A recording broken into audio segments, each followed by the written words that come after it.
Dorothy Parker by George, Armani, Cassandra, and Travis.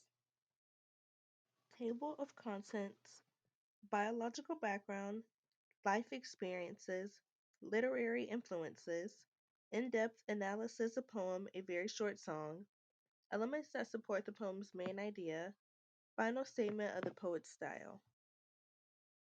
Biological background: Dorothy Parker is an American poet, born on August 22, 1893.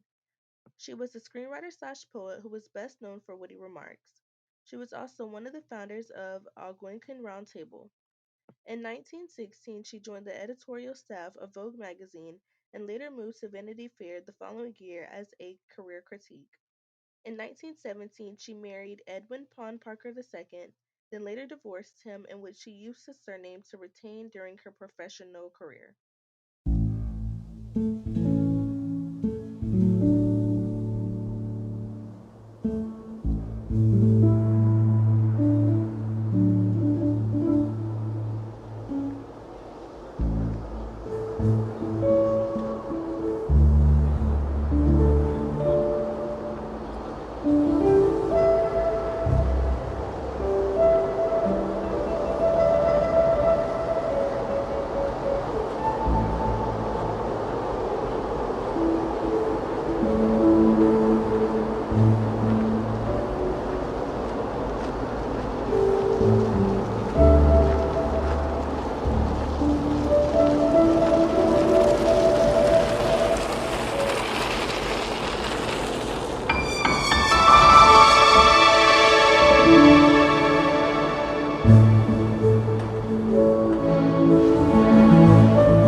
Cultural factors.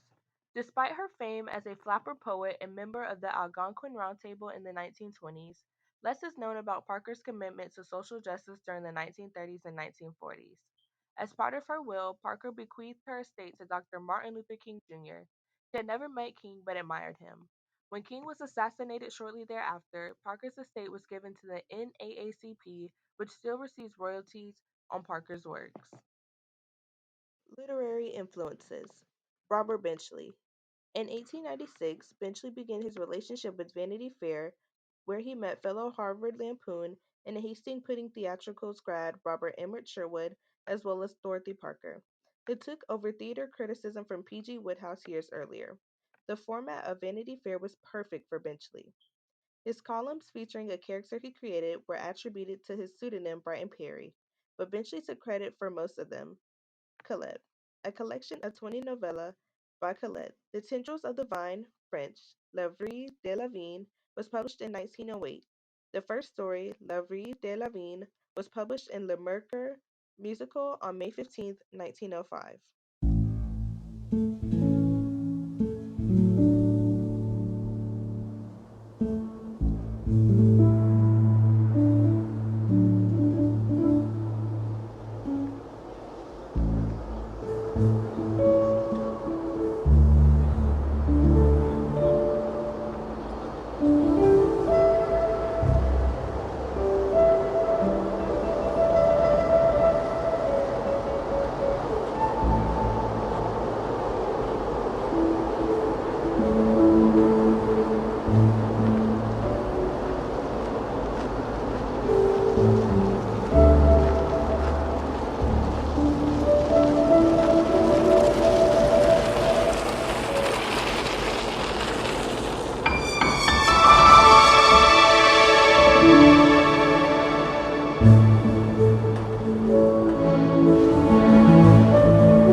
Elemental use.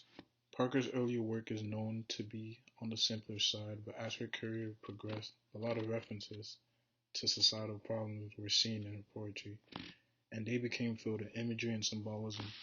However, this poem is to complete antithesis of that. It's simple and short. This leaves a lot of interpretation up to the reader. Using the background knowledge we have of Parker, we can narrow down what she probably meant when she wrote this poem.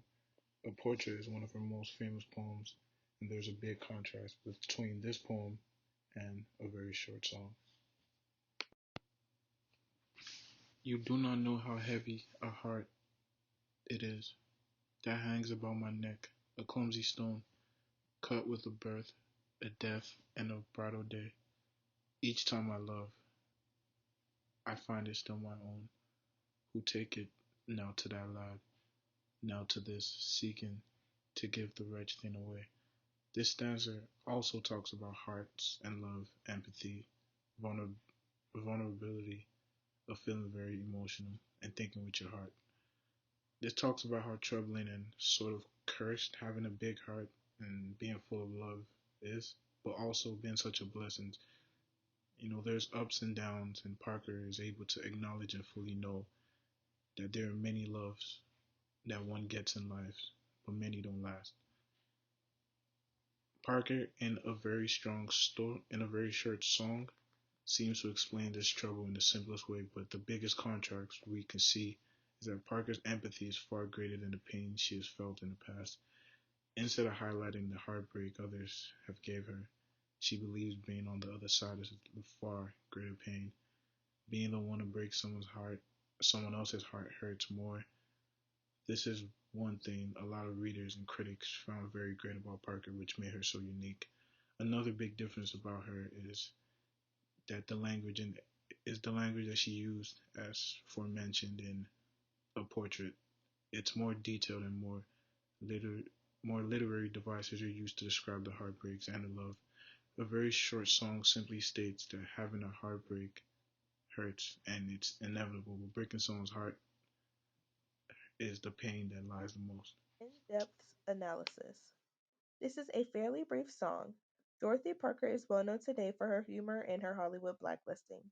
What we're here to discuss, though, is a very brief song she wrote, which is direct and heartfelt without being corny or sentimental. The poem, written as if to a kid, describes heartbreak without being patronizing. Even though Parker deems love a plague on unlucky people, I don't think the line is bitter. Sure, there's sadness and regret, but they've conveyed in a nice manner. Aside from linking in with the subject, the easy rhythm and rhyme pattern helps to cushion the sting of shattering someone else's heart.